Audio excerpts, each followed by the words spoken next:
So last night, me and my friend Dave go into New York City to see a Broadway show. David Byrne's American Utopia. It's an excellent show. Brilliant.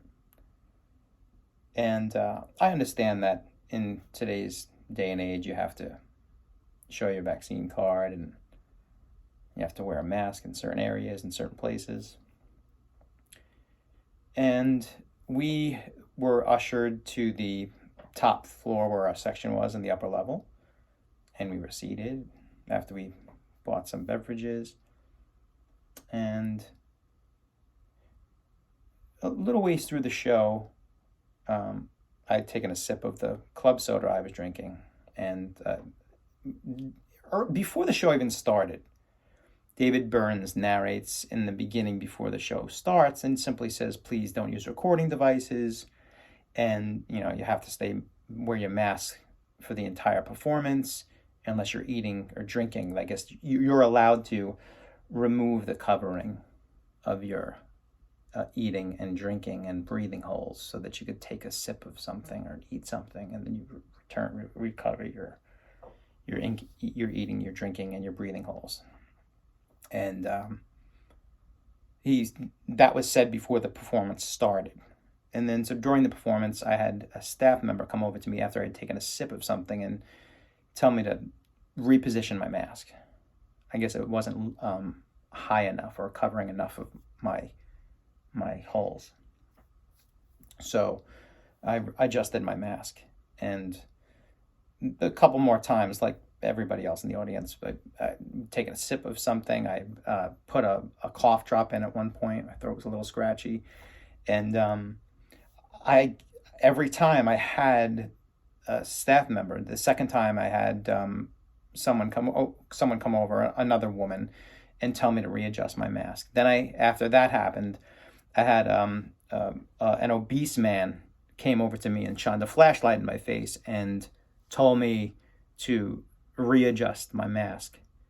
And at that point, this is happening during the show, so it's also very loud. You have to realize I'm engrossed in the show. I'm watching the show, which is very loud, and I'm not sitting on the aisle, so the people sitting next to me had to tap me to tell me to look to the aisle, so the security guard in the first couple times could motion to me that I should readjust my mask. And so it creates confusion. It's a distraction from the show for everybody there. Meanwhile, everybody on the stage, the dozen or so people on the stage, they're not wearing masks. And everybody that's taken down their mask to eat and drink, they're anyway, it's evident. So when this obese man comes over to me and the security guard and he shines the light in my face, his entire nose is completely open and you can hear him. And my friend Dave points out and says, "Your nose isn't even covered." And I guess these newly empowered people don't like hearing the truth.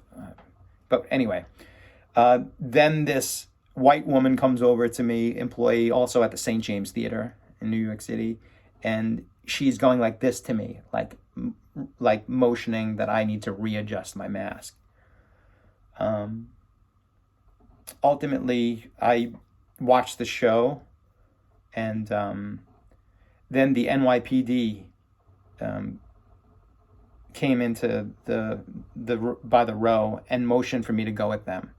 I complied, and they told me I had to step outside into the outside the doors of the immediate area, and then out there they asked me if I'd leave the building, and they escorted me out of the building, and they were nothing but professional. As a matter of fact, when I got outside the building, the lieutenant apologized to me and said that was one of several incidents that had happened where people had been thrown out for, I guess, improper mask wearing. And he was embarrassed that he had to throw. Otherwise, there was, it's kind of, the recognition of how silly it is that law enforcement is being tasked. In New York City, in today's day and age, law enforcement is being tasked to remove grown men from buildings because of not properly wearing a mask. And it's this idea also that the people that are being deputized as agents of the government to enforce, like either requesting medical documentation, or whether it's telling people how they should be covering the holes they eat and breathe and drink from. And the fact that these security guards or hostesses are empowered now to ask for this level of identification to citizens it's antithetical to everything that is American, that is freedom, that is constitutional, that is the fundamental set of principles this country was founded on. And I've been to countless venues and shows, concerts, over the years, living in New York City and Brooklyn. And I've had nothing but pleasant exchanges with employees, of staff, security guards, friends of mine.